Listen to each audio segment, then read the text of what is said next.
ఈరోజు ప్రత్యేకంగా ప్రతి ఒక్క కూడా మెడికల్ కాలేజీలు అదేవిధంగా ఆసుపత్రులు ఉన్న చోట వ్యక్తులతో కాలతో జీవన ప్రమాణాలు మెరుగుపడతాయి, వాళ్ళకి సరైన వైద్యం అందించగలం అనే ఉద్దేశంతో ఈరోజు వైద్య కళాశాలని కూడా ఏర్పాటు చేయడం అనేది నిజంగా ఒక శుభపరిణామం కింద భావించాలి. ఈరోజు పరిస్థితి ఎలా వస్తుందిరా అంటే, బెంగళూరులోని ఫుల్ టైం ఉంటారు, ఆంధ్రప్రదేశ్ రాష్ట్రానికి పార్ట్ టైం వస్తారు, వచ్చినప్పుడు కూడా కొంత బురద తీసుకొచ్చుకుంటాడు, 2 గంటలు వాళ్ళ సొంత మీడియాలో కూర్చొని ఆ బురద జల్లడమే పరమావధిగా పెట్టుకొని బురద జల్లే కార్యక్రమానికి శ్రీకారం చుడతాడు. నేను ఇన్ని మాటలు ఇంత ఇంట్రడక్షన్ ఇచ్చానంటేనే మీకు అర్థమై ఉంటుంది నేను ఎవరి గురించి మాట్లాడుతున్నానో. ఆయనే ఈరోజే మా వాళ్ళు అన్నారు, ఈ లండన్ మందులు మానేసి మెడికల్ కాలేజీల గురించి మాట్లాడుతున్నాడండి అని. అంటే అతనే మీ అందరికీ తెలుసు పులివెందుల ఎమ్మెల్యే గారు జగన్మోహన్ రెడ్డి గారు. అయితే జగన్మోహన్ రెడ్డి గారు దేని గురించి మాట్లాడినా కాసేపు ప్రజలందరూ కూడా ఆలోచించుకునేవారే, కానీ ఈరోజు మెడికల్ కాలేజీల గురించి ముఖ్యంగా పీపీపీ విధానంలో ఈరోజు గవర్నమెంట్ తీసుకున్న ఇనిషియేషన్స్ గురించి ప్రజల్ని తప్పుదోవ పట్టించే విధంగా, ప్రజల్ని భయభ్రాంతులు గురి చేసే విధంగా, ప్రజల్లో ఒక కన్ఫ్యూజన్ క్రియేట్ చేసే విధంగా అతని తాలూకా ప్రయత్నం చూస్తుంటే అది ప్రయత్నం మాత్రమే. ఎందుకంటే ప్రజలు కూడా చాలా క్లారిటీగా ఉన్నారు, ప్రజలు కూడా చాలా క్లియర్గా ఉన్నారు. ఎన్డీఏ పార్టీ పట్ల, ఎన్డీఏ కూటమి పట్ల నిబద్ధతతో పనిచేస్తున్నామన్న నమ్మకం ప్రజల్లో ఉంది. సో నేను ఈరోజు కూడా రావడానికి గల ప్రధానమైన కారణం ఏంటంటే, మొన్న మీటింగ్లో చూశాను ఒకసారి.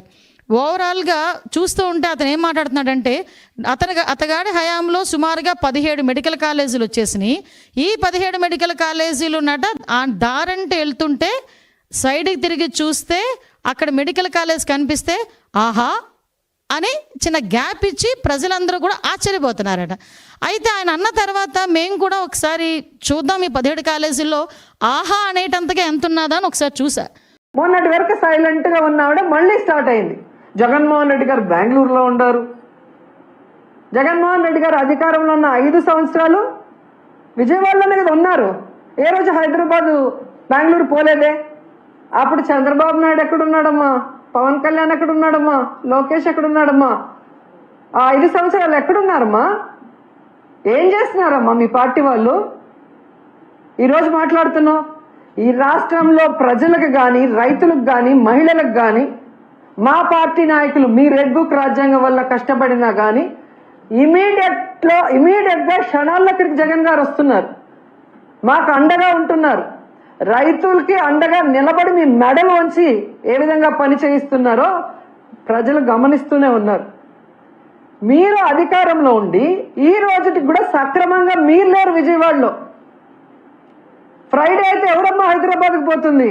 హైదరాబాద్ పోవటానిక డిప్యూటీ సీఎం పోస్టులు, ఎడ్యుకేషన్ మినిస్టర్ పోస్టులు, రెవెన్యూ పోస్టులు, హోంమంత్రి పోస్టులు, సీఎం పోస్టులు ఇచ్చేది ఎవరున్నారు? ఫ్రైడే అయితే పారిపోతున్నారు, ఎంజాయ్ చేస్తున్నారు వీకెండ్లలో. 5 స్టార్ హోటల్లో రూములు పెట్టుకొని ఏ విధంగా సెటిల్మెంట్ దందాలు చేస్తున్నారో మీ పచ్చ పత్రికల్లోనే వచ్చాయి. కావాలంటే ఒకసారి చదువుకోండి, మేము రాసింది కాదు, మీ పచ్చ పత్రికలు రాసాయి. తెలుగుదేశం పార్టీ మంత్రులు ఏ విధంగా హైదరాబాద్ 5 స్టార్ హోటల్లో ప్రభుత్వ ధనాన్ని దుర్వినియోగం చేస్తూ, ఎంజాయ్ చేస్తూ సెటిల్మెంట్లు ఎలా చేసుకొని సంపాదించుకుంటున్నారో మీ పచ్చపత్రికలు రాశాయి. చూసి సిగ్గుపడండి. మీరందరూ పారిపోవటం వల్లే ఆ రోజు ఎంజాయ్ చేయడానికి పారిపోవటం వల్లే ఆ రోజు విజయవాడ మునిగిపోవాల్సిన పరిస్థితి వచ్చింది. సక్రమంగా ఈడ ఉండి మంత్రులు ఆఫీసర్లకు గనక ఇన్స్ట్రక్షన్స్ ఇచ్చుంటే ఎందుకు విజయవాడ మునిగిపోయి ఉంటుంది? నిజంగా మీ మంత్రులు సక్రమంగా ఉంటే ఎందుకు ఈరోజు పొగాకు రైతులు, ఈరోజు మామిడి రైతులు, ధాన్యం రైతులు, పసుపు రైతులు, మిర్చి రైతులు ఎందుకు రోడ్ల మీదకి వస్తున్నారు? ఎందుకు ఆత్మహత్యలు చేసుకుంటున్నారు? ఈరోజు మీకు దమ్ముంటే నేను వస్తాను, రండి.